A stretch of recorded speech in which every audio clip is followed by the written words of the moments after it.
today's show, we have Mr. Patrick LaRouge. Patrick is a man after my own heart. I love the way he thinks, very brilliant mind, very creative and curious like myself. And he and I met at the biohacking conference in Dallas, but I was super busy. I didn't have a lot of time to really connect with him. So I invited him to my place here in Harlem. We got a chance to really share some of our knowledge and experience around all the different biohacking tools. And he has a really unique way of teaching people how to turn on muscles that atrophy or that go to sleep. So if you want to learn how to wake up your body and optimize your overall health and wellness, you definitely want to check out this episode. It's a joy. Enjoy this. Back to Walking the Talk. Peace. Welcome to Simply Walk the Talk. Our bodies and minds adapt to what we do most of the time. If you want to change your body and mind, you must change what it is you do most of the time. This podcast explores all things health, wellness, fitness, lifestyle, and biohacking. Stay tuned as we explore various thoughts, methods, and experiences from a multitude of conversations between our interesting guests and experts through many fields of work. Sit back, relax, and enjoy the show. Simply walk the talk.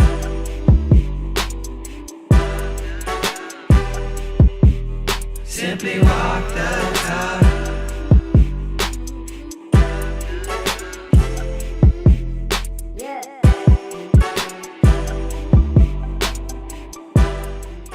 Man, Josh, thank you so much for having me. So I appreciate you already. Yes, sir.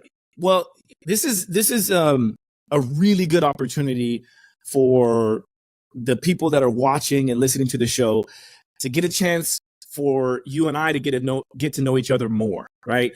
We had the opportunity, the great fortune of being able to meet each other at the 10th annual biohacking conference. And I remember that was a wild time because I was at the Vivo Barefoot booth, and there was all of these companies that specialize in brain enhancement and, fitness enhancement and all these things. Yet we were the only company talking about foot health, right? Vivo Barefoot was there talking about foot health. And amongst all the people that came through, you really impressed me with some of the questions you were asking and also your knowledge about all things grounding and earth connection. And then you asked me some questions that made me think, okay, this dude is on a different level. So that's the reason why I wanted to reconnect with you. And then also, for those of you that really follow what I do, you may have seen some content that was shared when Patrick came over to my place. He was one of the first people to come to my place to kind of experience some of the things behind the scenes, right? So we had a true opportunity to connect, and today is going to be an opportunity for me to learn more about you so that my audience can hopefully connect with you and empower their lives even more. So I'd love to start there. I'd love to start with, what is your background? Like, how did you get to being where you are today? That is a 24-year-old story that is easily set by saying, like, I like to buck against the walls. I'm not conventional in the way of anything that I do. And the more a person told me I couldn't do something, the more I had to prove it to myself that I could. And that's something that's always been here. But the way that I learned how to help everyone and the way that I learned how to do anything is based off of trial and error, learning how to make mistakes and then getting tricked into the right position because I believe in the universe in that way. So the universe put me in the right place at the right time for a lot of different things, from starting off as a massage therapist in 99 and realizing really fast, because I used to play basketball, I dislocated carpals, that I wouldn't last long in the massage world. And that's what got me into massage school. Was my dean at the time said, you're not going to last very long because you dislocate carpals and your wrists are always hurting. And the fact that she was right that got me to, no one tells me I can't do anything. Got into massage school. Once I got into massage school, the fact that she was right, hated it. And I learned everything to heal myself. So the first 2 years of being a massage therapist, I learned everything I needed to do so I can be a massage therapist. I then quickly learned that just moving around meat is the easiest way. Poking and hoping is the other way I put it. Didn't really work. And I had to start learning more and more. So as I started to hurt myself more and more, last ditch effort, universe sent me to the energetic world. And that's where I healed my eyes. I had my first rapid healing of my eyes where I went from not being able to see. Like, I used to play basketball almost completely blind. So my jumper sucked. Horrible. Free throws, horrible. But put me down low because I was small, quick, and fast. I was able to dunk at that time. And I was just under 6, right? Everybody underestimated me and we couldn't do it. I was showboating after a dunk, slammed the floor, popped both carpals. That's all she wrote for that. But when I went to the healing in my eyes, I was pressurized. And this is going to be where we're going to end up today is your nervous system has to go to a certain height in order for you to now let go of all your beliefs and new things happen. So I was in front of a room being asked, like when you go to any seminar, so what do you want to come out of this seminar? But my mentor at the time, I didn't know that, energetically was pushing on me. And he was like, I was like, I just want to be financially free and I want my business to be great. And he was like, that's bullshit. That's not what you want. And he kept on going. He kept on going. He kept on going. And eventually I was just like, I don't know. I just want my eyes to heal. He's like, okay. And he walked away. And it was just like that. It was hard. And all of a sudden it flipped. He was like, okay. He walked away. And I was in Vegas at the time. And I was at do you know Vegas? Because you travel all over the place. I do. I was in the old section of Vegas looking at the new section. So I was able to see the stratosphere from the old corral. I don't think it's there anymore, but I was a high percher and I was able to see it. And I don't know if you wear contacts or glasses, but we all have a move. When our glasses are dirty, we take it off and we clean it. And so I was able to see the stratosphere from the old section and I didn't have my glasses on. And you're going to know very, very quick. I don't really shut up often. And that was the first time I was really, really speechless. I was just like, and I was able to see it relatively clear. And then within that next year of my life, I squandered that gift to build my first part of my practice, which saying you can heal anything. Because I just told you I healed my eyes. I was able to see, but based off of belief system and habits, I kept on putting them back on. And when I was 29, when I was 30, I learned that my one of the traumas that I went through as a child, I have 3 other older brothers, is once upon a time I had my glasses on top of my head and I was freaking out because I couldn't see anything and I had to find my glasses, and my brothers teased me so much because they saw the glasses on top of my head, but I wasn't present inside my body, that I was just sitting there crying and crying and crying. Ooh. And then I had this habit of never lose your glasses. So even though like right now I can see everything perfectly fine, I'm wearing my lowest prescription to date. I cried and now I have a hard time letting go of these glasses because of that moment. And that came when I started to learn about generational learning and belief systems. So where was I in the bigger picture? Learn how to heal my eyes. Anybody can heal anything. Fills my practice. Then I started to understand about the organism and the system itself. So I started to understand why every human body falls apart, energetic system, and then why the brain falls apart. And that's where the Freedom Mastery experience came about. And now we're 2016, 17. And I started to really dial in. It's never just one thing that you need to do. You have to do things on the mental, emotional world. You have to do things in the physical and optimizing your physical body, not just able to move, but how well does it process information energetically, as well as how well you connect it to your spiritual, energetic, higher self. All 3 of those hit. That's where flow state is, as well as that's where you're able to manifest anything. So my job is no matter where a person lies, I have to get them, either if they're depressed and low, I have to get their body to dial in there so we can chunk up. And the more and more I can get that to chunk up, the faster I can get them to move into just about anything in that way. I think anyone listening up to this point or watching up to this point, they must be questioning, like, or at least asking themselves, hoping that I ask the question, how did you heal your eyes? Like, what process did you go through to embark upon that journey? The first one was how I believe majority of people that are headstrong are going to have to learn is they get put out their comfort zone and they have no clue that they're able to do it. So because I was in front of the room and someone was challenging me, my nervous system went to a state where I couldn't have a belief. I went into a state of just react, go, go, go, go, which you hit your natural state. So if you're running from a bear or a lion, you pick up a car, you hear all the stories of parents doing amazing feats for their kids is because they no longer think, they just let their body respond and act. And so how are they challenging you? Like in So what way? just by calling me out, and I do it to a lot of my clients, I ask them questions, rapid questions, get them going so their brain can't process what I'm doing. And then the nervous system responds, and they're going to show me how much they hate the thing that they're going on, or if they're just going to defeat and deflate, which then I have to work on that. So when he did that, I set the intention. I was at a 2-day long energetic seminar where then we retreated inside and we learned about energetics. We learned about how I learned how to feel my body. I learned how to feel my energy. And once I learned how to feel my energy and I had that intention, my body worked on its own. And the fact that I didn't hold on to the belief, I didn't hold on to this is what I'm doing. I just like, oh, this was happening. And I didn't believe it was going to happen. I never slowed it down. So when I woke up the next morning, it was literally the next morning. When I woke up the next morning, I was able to see. It was that rapid. And that's how fast your body can heal. Now, because I kept on playing with it, I kept on putting on my glasses, I fed an old belief system because I watched one of your podcasts and you were talking about the neural patterns. Just because you change a belief, you reprogram something, that doesn't mean that habit loop is not gone. So I kept on putting on my glasses, and the way that I used to do it is like, you can heal anything. I would work on somebody on a massage table. You can heal anything. Look, I can tell you that I wear glasses. I used to be really, really blind.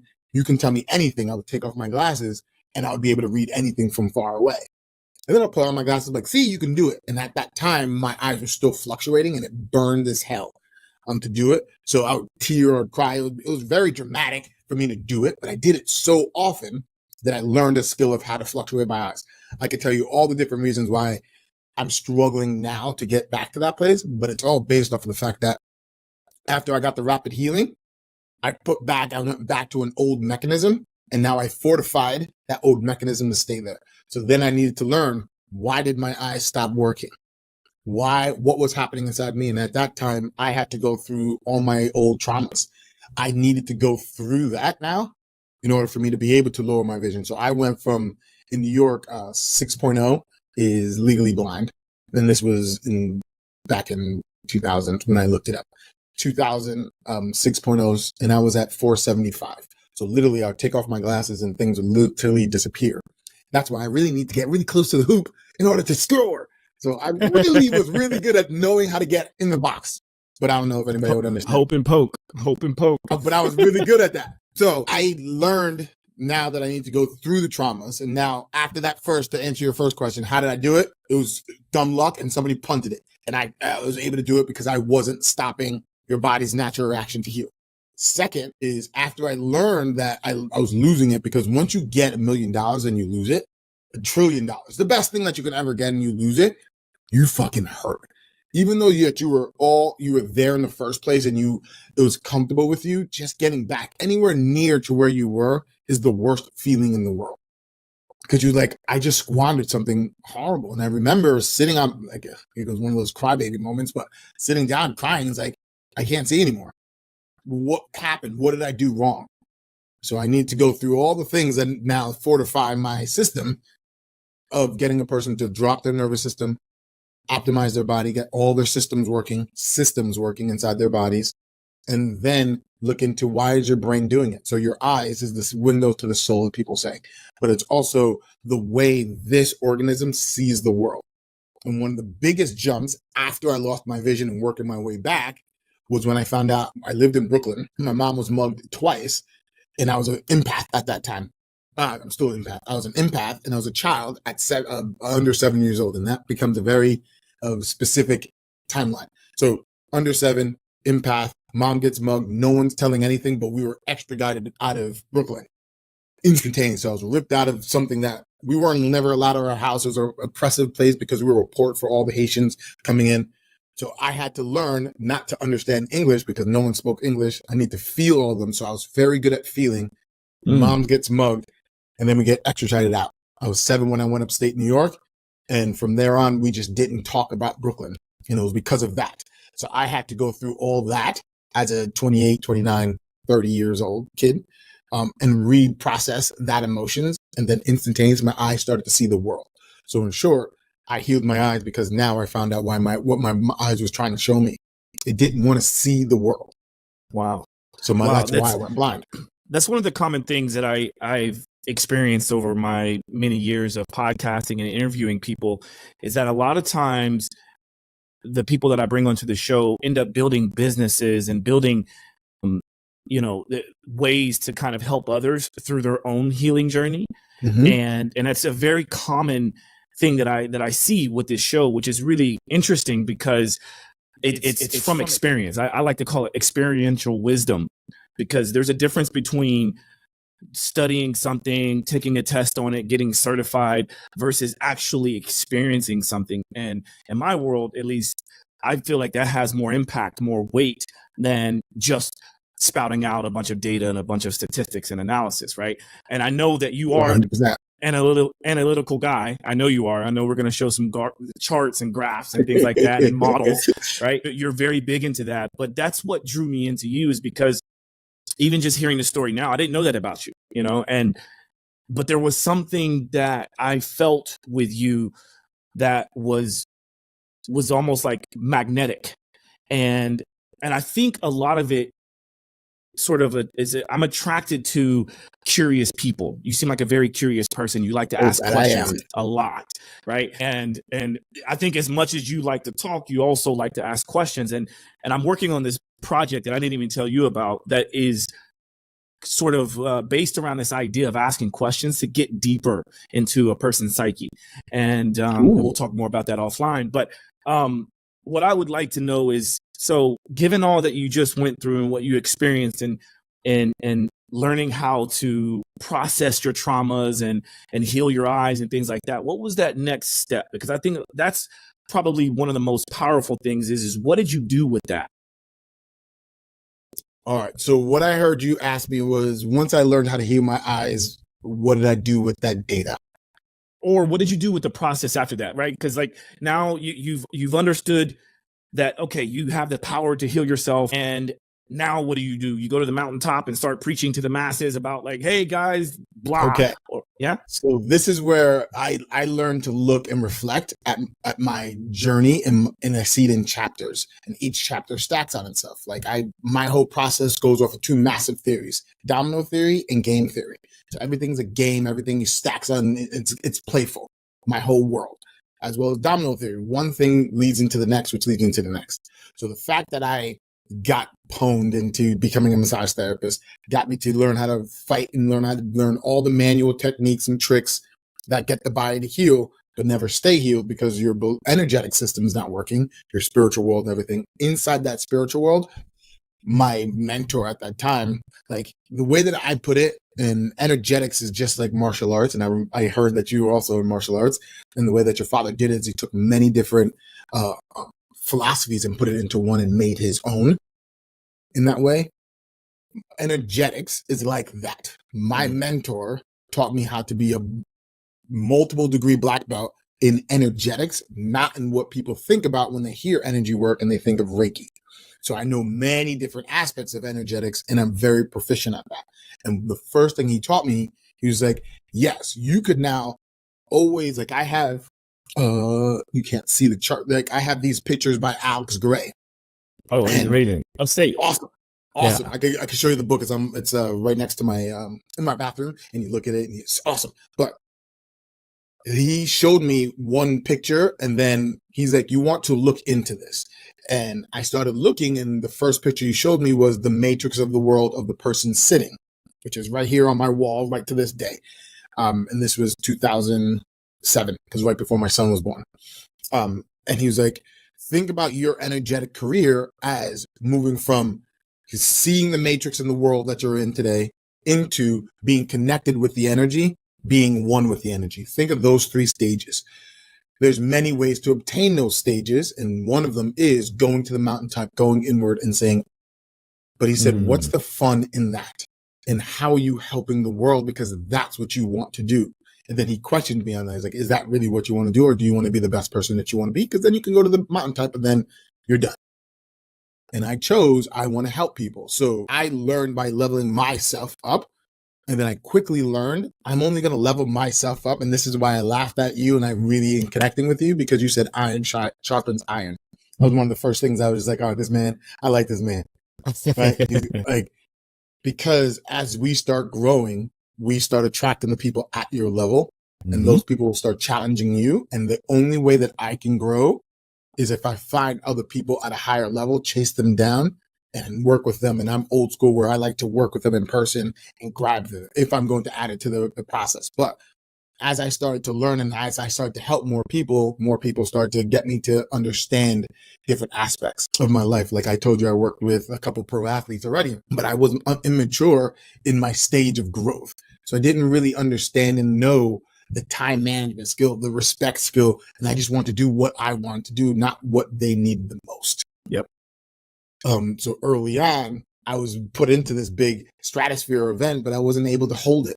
And then I went back into my world and started working better. And now I'm at the place where I can work with anyone at any time, because I understand I'm not here to force my method on them. I'm here to get them to grow. And it's based off of me doing it consistently as I grow, based off the people around me, if that answers the question. Well, absolutely. Yeah, it's really interesting because we have a lot of similarities, and I respect the level of detail you take into all the things you do. You know, it's like one of the things that was really interesting is, to your point about your old school, you like to connect in person. Whenever you were like, hey, let's connect, I'm like, yeah, let's connect. And here I am thinking we're gonna, do some FaceTime video, and you're like, I'm gonna come up to New York and see you. I'm like, all right, cool. And when you got here, I think you had some ideas in mind, and I had some ideas in mind of what we could do together. And one of the coolest things is that you brought me some squash, right? And like, that sounds funny to say. This is a little man crush, I guess, but like I like to give gifts to when I go see them, right? Right. I think it's not even, I don't think it's weird. I think it's something that we should all think about, right? Like one of the things I used to do whenever I would visit someone, even if it was just to visit them, especially if it was like a party or whatever, like I would always bring something that was close, near and dear to me, but that other people would wonder why I brought it. Because I always say this, anytime there's a question, there's an opportunity to educate. And so I'm a person that is not a big drinker. I'm not, I can count on like one or two hands how many times I might have alcohol in an entire year, right? But whenever I would go to a party, I know a lot of times people like to drink, right? It's kind of one of the ways that we get together. And I used to bring this wine called Fit Vine wine. And it's a wine that is healthier. It's low sugar, low alcohol content. It's really amazing. And whenever people would see the bottle, it looks like it was made in someone's garage, because I think it was originally, right? It was kind of made by a group of people. But every time I would give it to them, they would always kind of look at it, and you could tell that the gears were going in their brain. And I love those moments because it's another opportunity to educate. Oh, well, what's so interesting about this? I didn't think you drink. Well, if I do drink, I drink this. Why? Well, because of X, Y, and Z. And so now we've gotten out of this whole idea of like how late was a person, or how was the train, or what was the traffic like. It's more like an opportunity to kind of dive deeper into this process of, hey, I am happy that you welcomed me into your home. Here's a gift, right? And so I want to ask you those questions, right? So that people understand why it is that you brought squash, Like, tell me about that. So I'm a gardener. So it always, and this is what not baffles me, but I still in amazement look at my energetic coach and say he's still schooling me. So one of the things that he taught me was the more and more you can expand yourself and lose yourself in something, the more and more you still got them? That means you were cooking, bro. I'm gonna cook them today.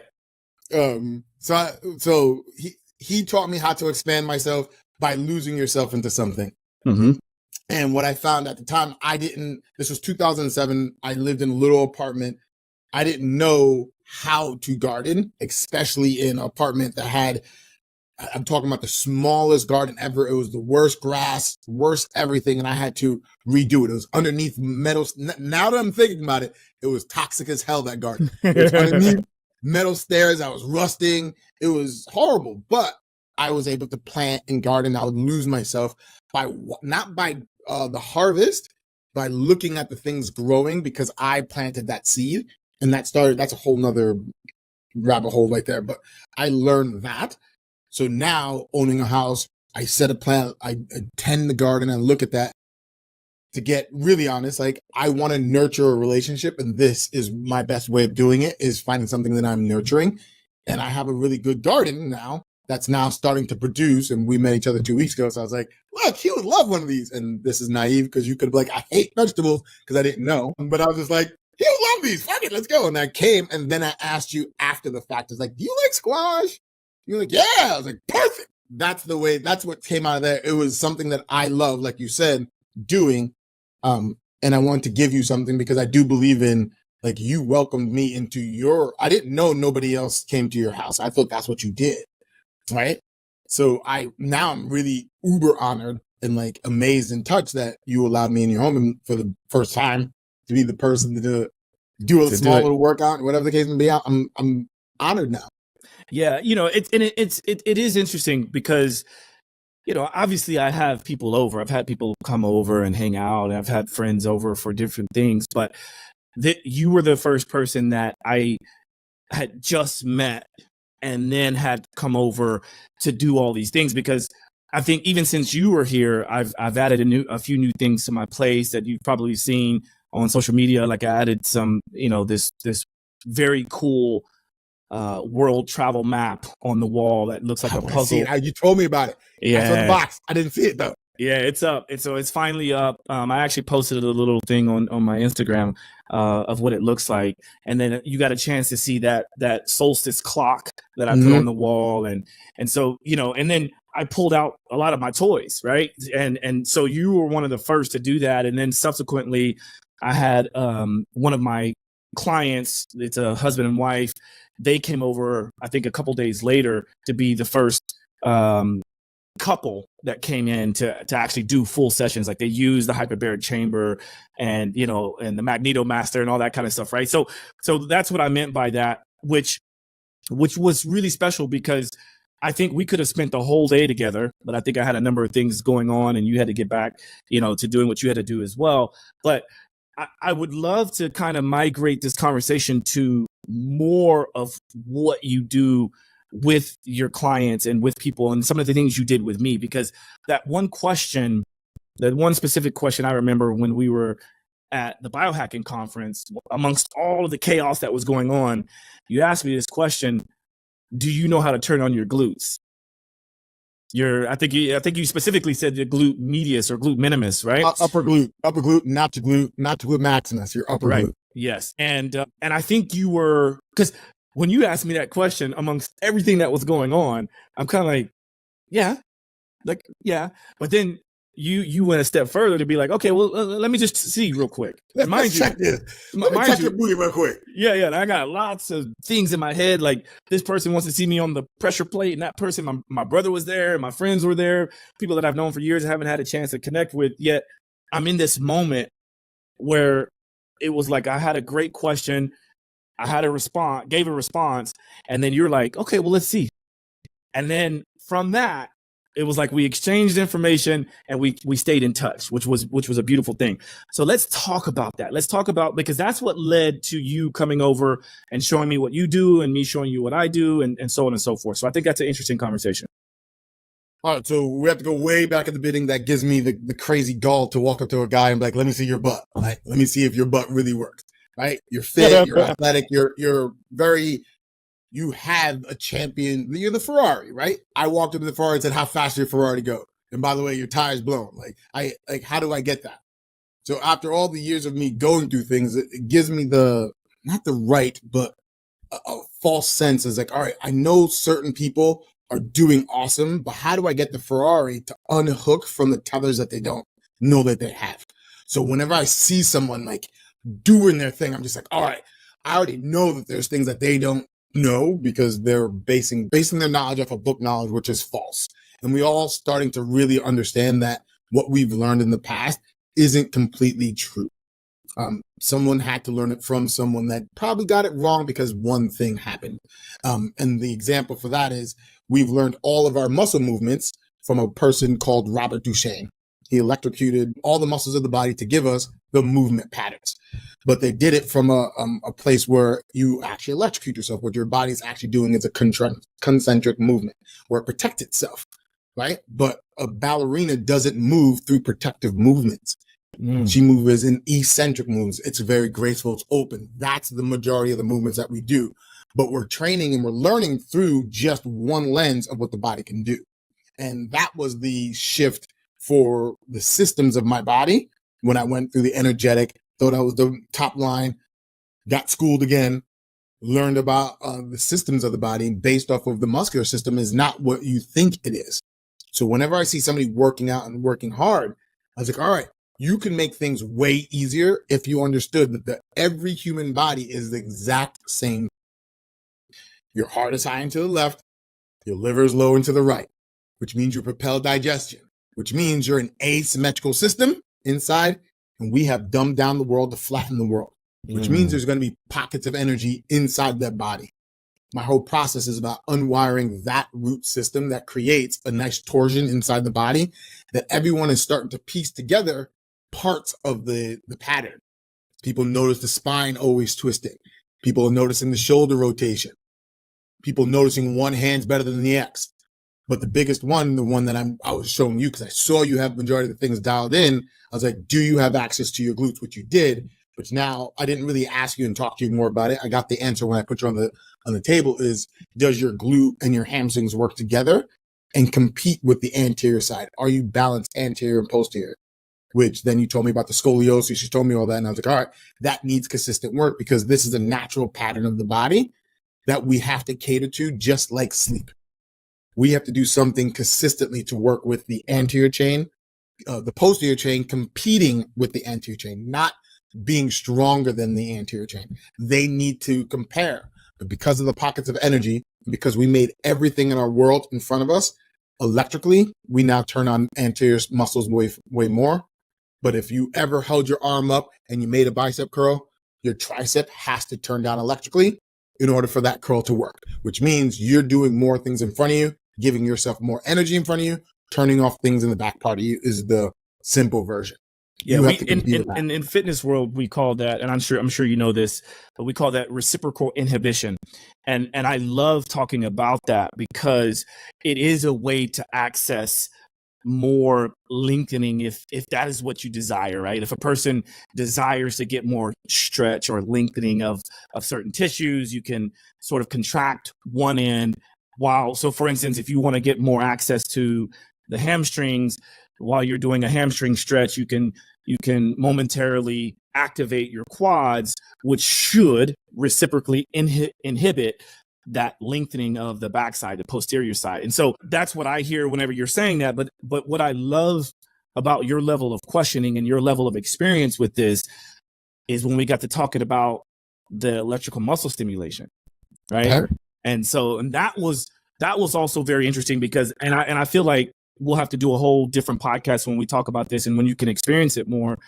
But that's where, when you were speaking about Duchenne and how he contracted, I think it was a frog, right? I think, or at least people. I know, what was people. it? People. Oh, it was people. Okay. Because I know in the early days of electrical muscle stimulation, they used frogs and they were able to show that even if, a frog leg was completely separate from the living frog, you could still activate it. So we know that muscle fibers can still activate with a stimulus. And so what we've done with the suit that we came out with is we've done a few things to make it more biologically available to the body, to simulate what the body would naturally do in a very unnatural way, right? So I think where I would like to take this, because you just explained some very interesting things that will cause people to think, okay, what are some of the things that you see when you start working with someone to get them to kind of turn on? Because I know part of your process at the beginning of this conversation was you learn something, but then we go back into this habit of unlearning, right? Okay. So can you touch on that? Like, what would you do with someone that has, scoliosis or whatever? So there's two major things that need to happen, but this is the fun part. Once you do one, it automatically does the second. Mm-hmm. if you do it, if you're aware of it. So when I know I walk up to another human being, I know there's going to be the hip torsion, the back twist. I already know that's going to happen because you're have this. Let's actually show you this. This is the geeky stuff that we're going to say. Trigger warning: if you're not used to seeing any body parts, please don't look. But as you can see, this is what I was talking about before, where your heart is high and to the left, liver is low and to the right, which then propels digestion. But this muscle right here is your hip flexors that go up and has fibers attaching to your diaphragm, which diaphragm looks like this. That's the top down view. Yeah. This is your hip flexor. So it's looking like this, right? So that's your hip flexor. Every time you breathe, you give electrical energy to that hip flexor. Those hip flexors naturally start to roll you forward. But because we live in a flat world, that rolling forward starts to happen more and more, which then triggers different neural aspects of your brain to go more fight or flight. It starts to protect because it has more attachments to your primitive brain. So then it starts turning off your mind. It turns off your frontal lobe because there's more happening. So the more times you're in this position or this position or this position, which is texting, sitting down, all those things feed that. And then you don't want to open up. So the first thing I have to do is get a person to understand that's going to happen naturally. Our job is we have to feed the posterior chain so you now become more open, turning on posterior fiber muscles, which then turns on your frontal lobe. So this is how I give more people more time. I enhance their time because now once you're in this frontal lobe place, you see the world completely different from a joyous state, from a community state where you want to open, you want to make relationships, you enhance your time, especially with kids. I work with a lot of parents, especially with your kids. Then I give you more energy because the more posterior fibers turn on, the more muscle fibers give you energy. The more movement that you have, the more full range of motion movement you have, the more access you have to your natural rechargeable battery, which is your muscles. Once you get those turned on, then you make more money naturally because you're happier, you're connecting more, and you're open more, and you're attached to your passions, which then I have to understand a person to now align that with how they make money, with what they want to do if they're happy with themselves. Makes sense? I already know it's going to happen if I can get certain set of muscles to turn on.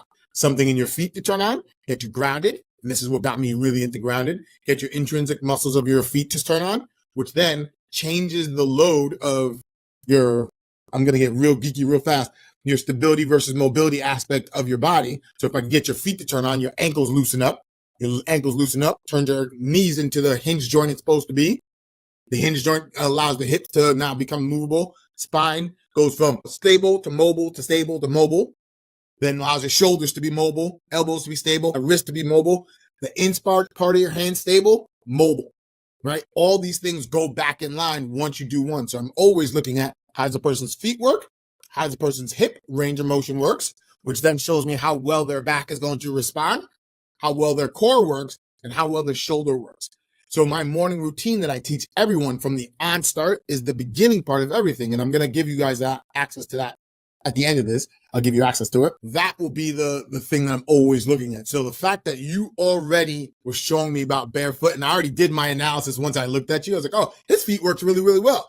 I was at the booth because I wanted to add in the grounding plus the Barefoot stuff. That's what I was at. I was like, do you have that yet? So I was geeking out on that. But once I look at a person's feet, then I work my way up the chain and say, how well does your glute work? What I was doing in the moment for you was not only did you show me your glute work, I want to see how well your glute and your hamstrings were functional together.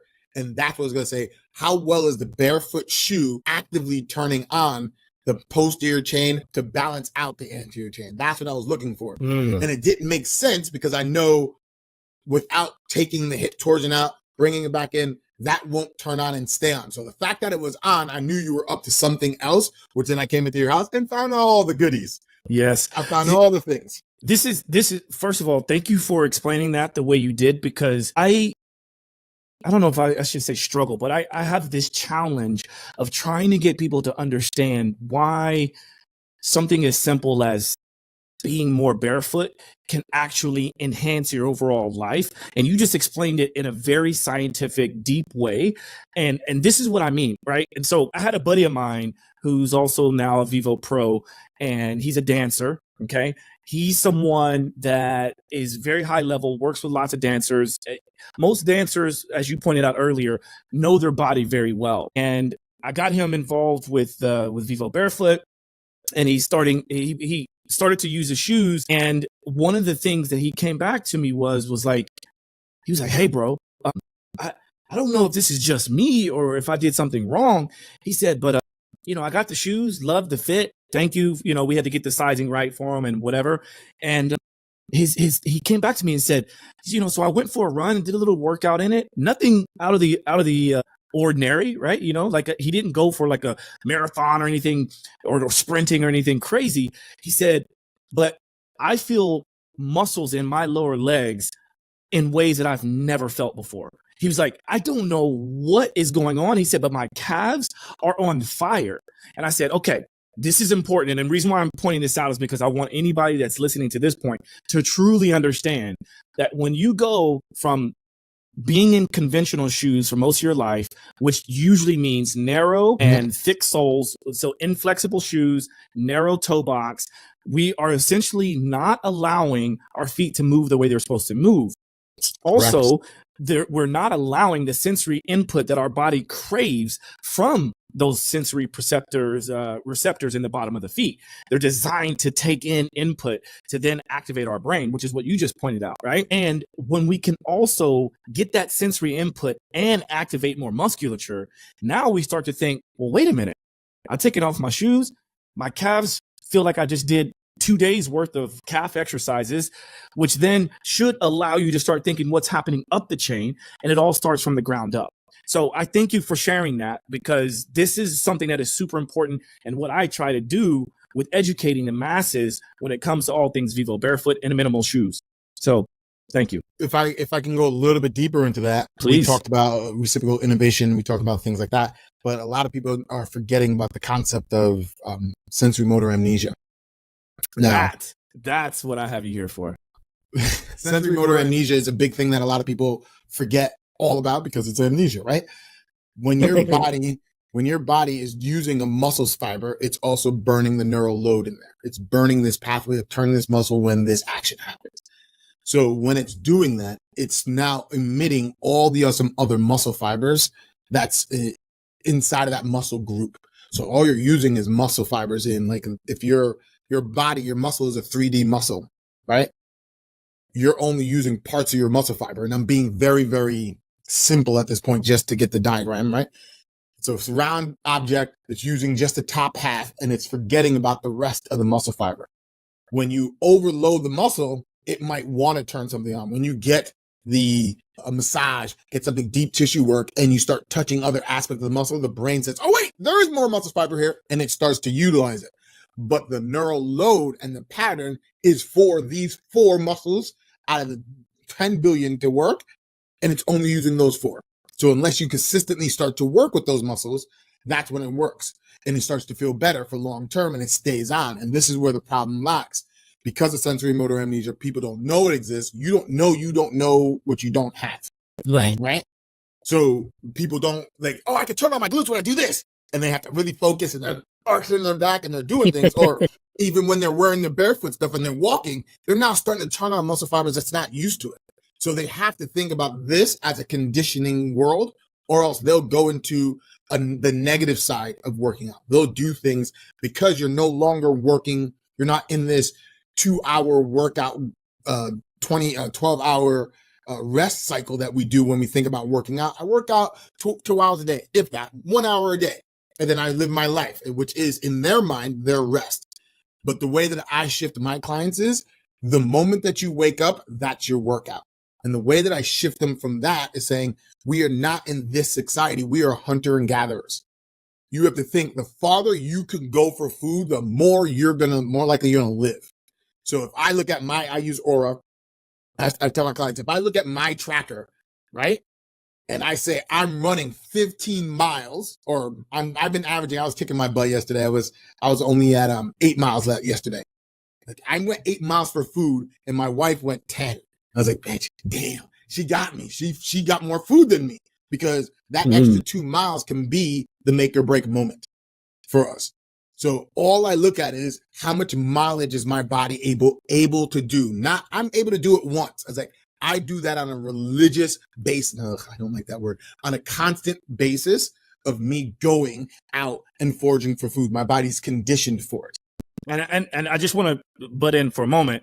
I if I'm hearing you correctly, you're not talking about going out and running 8 or 10 miles. You're talking about moving, right? Correct. Like this is what I point out in my book, the awareness shift, which is this concept of quality activeness over quality exercise, right? So I just wanted to correct. So this is optimizing the body. So this is the other reason why I love reading your book as well as talking with you, because we have so many synergies in that way. So optimizing your body is how well is your posterior chain able to compete with the anterior chain? And then how well are you conditioned utilizing that and integrating it into your life? So the way that I get people to now integrate it is like, all right, we're staying at a desk. What you probably see me move around a lot. I'm sitting on a grounding pad and I'm doing this. We turn on the top. I'm big all the time. I'm actually like, there's so many small things. I was like, I'm sitting down like this. I'm talking with you. I'm having fun. Like I'm always activating my body in a way where my body's actively doing something. And it's something simple that way. That's where you have to now get people to go to learn how to utilize their body and condition their body through the concept of your body's going to do the same thing because you're symmetrical inside. Specific muscle tissues are going to turn off. And your suit, that's where I was going with the reason why I was so amped on getting your suit is because you have a model, a button, let's call it, that now can go depths inside the muscle. So now I don't have to completely make a person hit a wall and find that wall where the body's like, I can't do anymore. And it needs to activate more muscle fibers inside the group. I can just hit a button, jack it up a little bit, and they can now process that and get it manually, and not need to do it consistently to get it. So I could turn on more light switches to prevent a catastrophic issue or an injury whatsoever. Yeah. And that's going to be beautiful when it goes to the market and you're going to start giving the PTs. If you know the stuff that I'm about to tell you, holy crap, you'll eradicate a lot of people's issues and get healing to happen like in a monsoon manner. Yeah. One of those things you just described is one of the reasons why whenever I first got introduced to the world of EMS was that we have the capacity to be able to target the fast twitch muscle fibers right away, which in the conventional sense of training, we usually have to burn through those type 1 fibers to be able to get to the type 2s, we have to do a certain amount of work before those fast twitch fibers come in, and not everybody's capable of doing that. Right. And so what I loved about what you were explaining earlier is this idea I like to call progressive loading. Right. Some people call it progressive overloading.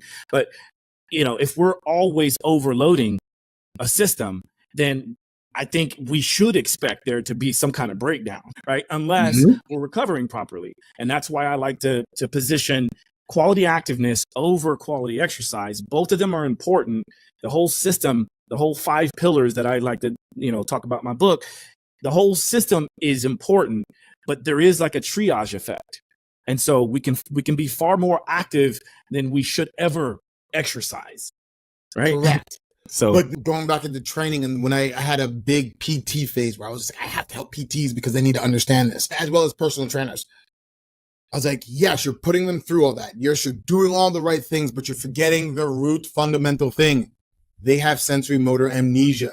You are now training all the same muscles that they already have the neural load that's way too much. You now need to get these other muscles firing off, which means these things need to be in line first. Your hips need to be dialed in a specific way in order for the glute to actually stay on and not utilize the piriformis over the upper glute, not to overwire the glute med to work so much. And that's why so many people afterwards say, I hurt my back, this and that. I don't know why. I work out all the time. I was like, all right, because you're missing the root fundamentals things. Yes, you're doing the right thing. And this is why I love working with Ferraris, is because all I have to do is take off one little aspect and that e-brake comes off. Let me just let me show you something real quick, because for everyone watching, I've got this this device called a Vasia, and Patrick has a similar device in the same world of microcurrents. And this is a microcurrent device. And whenever you came over, because as people probably know, I have so many tools and toys that I can play with, and sometimes I forget to work on something because I'm usually, trying something else that's new and innovative.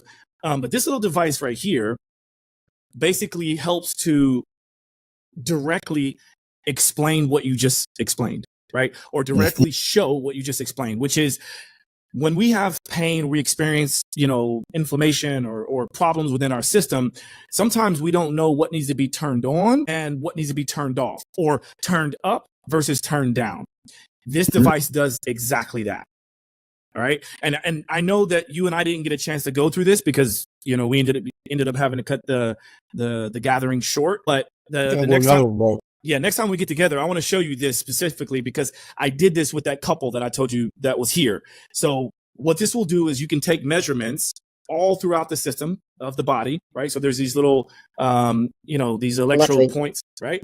And you turn this on and you get a measurement of the voltage of the tissues in this specific spot, right? Now, if you put on gloves, attach it to a conductive gloves or conductive socks, it'll measure that whole area, right? And with the wife, her name is Lisa, when she was here, she was saying that she has a lot of pain in a certain part of her hand because she just had surgery, and she was wanting to know, like, what should she do about it? And she had a very high reading in the hand. Okay, well, that makes sense because she had just had surgery. And so a lot of times you would think that, like, okay, this area needs to be turned down because it's inflamed. It probably needs to be turned down. But when I did the measurements and the readings, it was showing that parts of her hand needed to be turned on, needed to be turned up. So I gave her this, and we let her use this while her husband was doing the hyperbaric chamber, and I'm not going to sit here and say that, like, her hand was completely healed, but it opened up her brain. And I think it unlocked that sensory amnesia thing you're talking about, right? For the first time, we were able to give her body what it needed at that time, that day and that time. That's cellular. That's cellular. Sensory motor amnesia is on the muscular world. This is on the cellular world. You're not talking. I was going to stop that thought, but this is how simple, but how complex it can get. We just talked about the muscular world and generating electrical energy through the muscular system. You went into the cellular world and what cells need to actually learn how to heal. So think about a builder. You hire all the best builders in the world. Like, yes, my house is going to be awesome. And then you forget the screws. Like, what are they going to do? You have all these things here. And that's what was happening. She didn't have everything that she needed to make the healing stick and happen rapidly. So you added in extra voltage in the areas that it needed. So now the builders are, now we got screws. Now we got all the tools and raw materials are here. Let's go to town. And that's when the body starts working. So that's on the cellular world. But on the muscular world, and this is, they both need to be played with. And that's optimizing the body. You have to get the muscular world working. You have to get the cellular world working, as well as you have to taper down the emotional world. Because all this, like, one of the examples I tell you, and I'm going to move on a little bit, is how the nervous system works. I tell people about resilience. Let's stay with Lisa for a second. Resilience is the way that your nervous system opens and closes. So when your nervous system is open and expands, you're open, you're happy, you're good. When it's compressed and tight, it can't do anything besides protect itself. You can't even find, like, if I told you something is broken here because this won't work, you won't be able to find it unless you're able to open it, right? And that's the other thing. When you're too open and you don't have great boundaries, you have a weak link and it's just going to get triggered and it's going to spring back down. So you want resiliency where your body, your nervous system is supposed to do it anyway, open and close. So now we talk about the cellular world. Now we talk the muscular world. If your nervous system is not on a low, a high and a low, you're never going to truly get healing, because if she was worried about anything, your body's naturally going to contract, which now muscle tissue doesn't move. Electrical aspects doesn't flow as well. Think about a hose clamping down on the water because it's so tight. Any one of your arteries just doesn't. That's where high blood pressure comes from.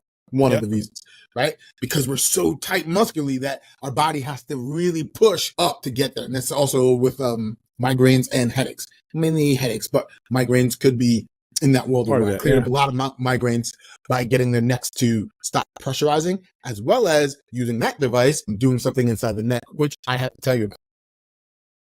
That's my rant with that. Sorry. No, I love it. I love it. It's, here's the thing. Obviously, I'm gonna have to have you back on for sure, because as people can see and hear, we can go on and on and on. But that's what I love about you is that we've built this relationship over a short period of time that I think is going to go far and wide, and I think we can really together help a lot of people. And I hope that this episode is going to drive more traffic to what you're doing. And and I know there's so many things we want to talk about. I'm going to put a lot of this information of Patrick's website, which is patricklerouge.com. PatrickLerouge.com. So that's obviously going to be in the show description. He alluded to his morning routine, and I want to be able to show so much more. And I kind of want to leave this like a cliffhanger. So anything else that we would have talked about, let's do it again, right? But I want to ask you a question. I want to get outside of the box a bit. Of all the things that we've been talking about so far and everything that you've been doing, what are your thoughts about what you would do if you could no longer do what you're doing now? What would you be doing? Now, may I ask, am I financially free? Am I financially wealthy? Do I have my kids? What are the, that's up to you. Give me some more context. No, that's up to you. Because the reason why I like to ask questions like that is to kind of understand what drives a person, right? Because yes, of course, everything you're doing today, everything I'm doing today, it drives me to do what I do. However, I think another passion of mine is comedy. And I don't know if I would be a comedian necessarily, but the appreciation I have for comedy is because I find that good comedians are those that can take complex information and make it funny. Right? Okay. And so I don't know if it's not anything profound or whatever. It doesn't have anything to do with how much money I would be making or how famous I would be. But if I wasn't a trainer, if I wasn't doing what I'm doing, what else would I spend my time and focus on? And I think that's one of the things.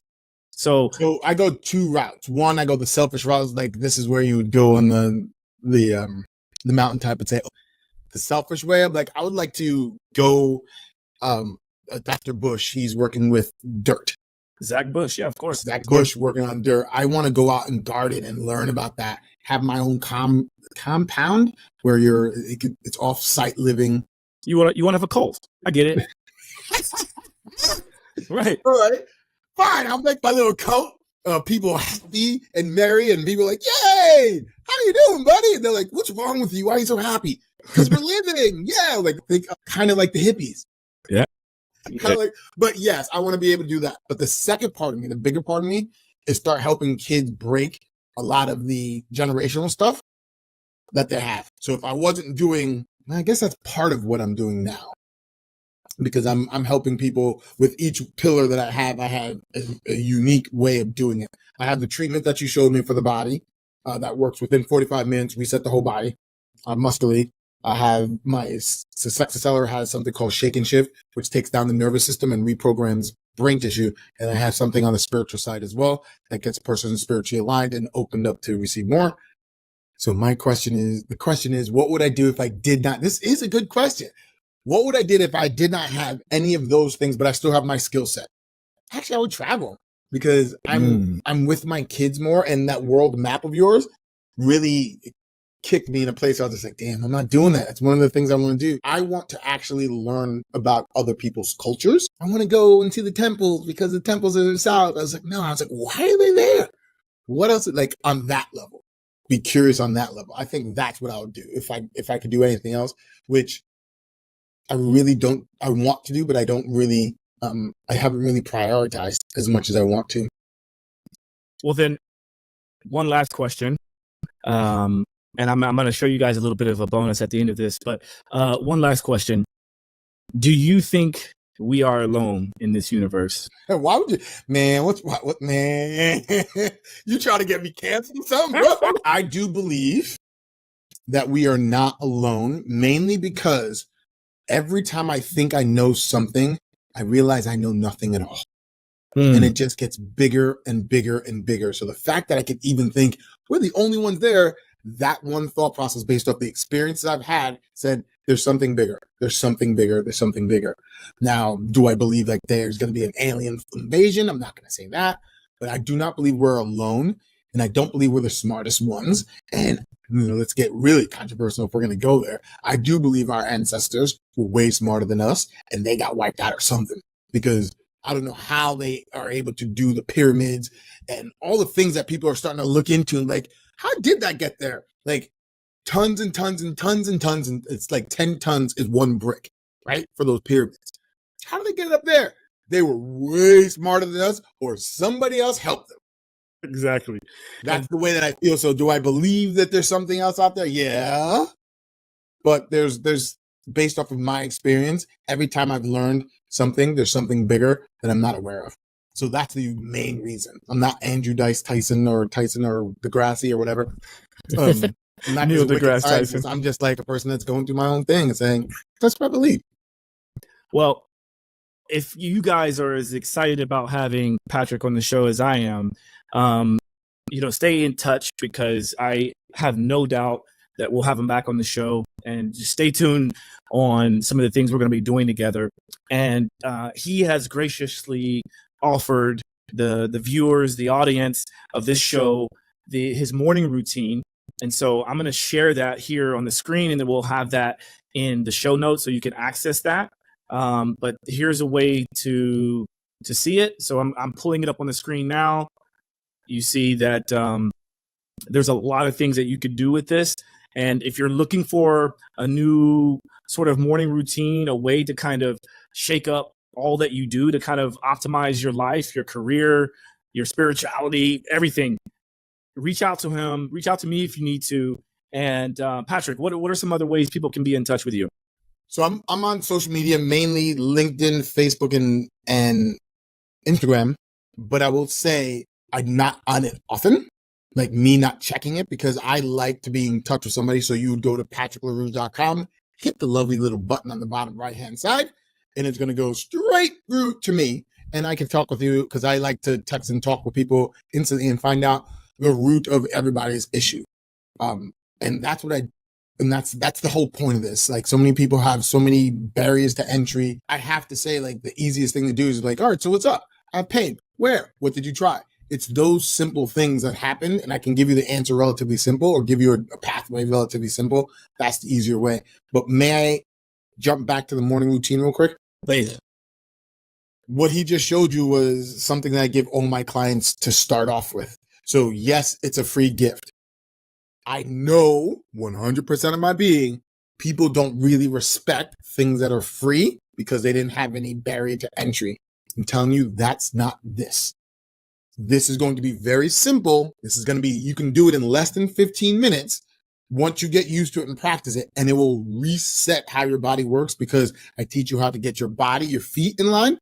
I teach you how to get your hips in line, how to get your core dialed in with your chest and your upper body, and then get you to start looking and seeing your day. Just those, it's a 5 small video series. This is 5 videos. After that, you should be able to do it in 15 minutes, and it will recharge your whole morning and day if you take advantage of it. Now, that's the whole key. I can bring you to it, but unless you actually do it and hone it and integrate it into your life, it won't really work.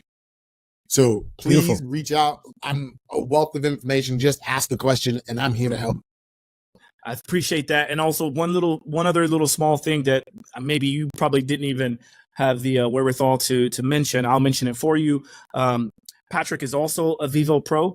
So he has a code that you can use to, if you want to go out and purchase some shoes, especially the grounding boot, right? Like if you're into any of the things we talked about when it comes to the feet, feel free to use Patrick's code, which is the letter U. So it's U evolved. So UEVOLVED, and that'll get you a discount. Go and check out the shoes on the site. And Patrick, I appreciate your time, and I look forward to keeping in touch and talking very soon. And until next time, peace, bro.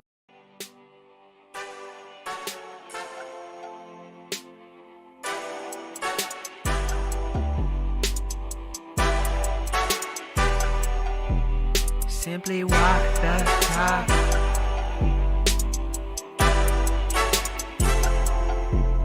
Walk the talk, talking facts. Move like me, but I move a little fast. Make my move, here to last. Fasten these seatbelts, I'm coming past. Take care of me, longevity.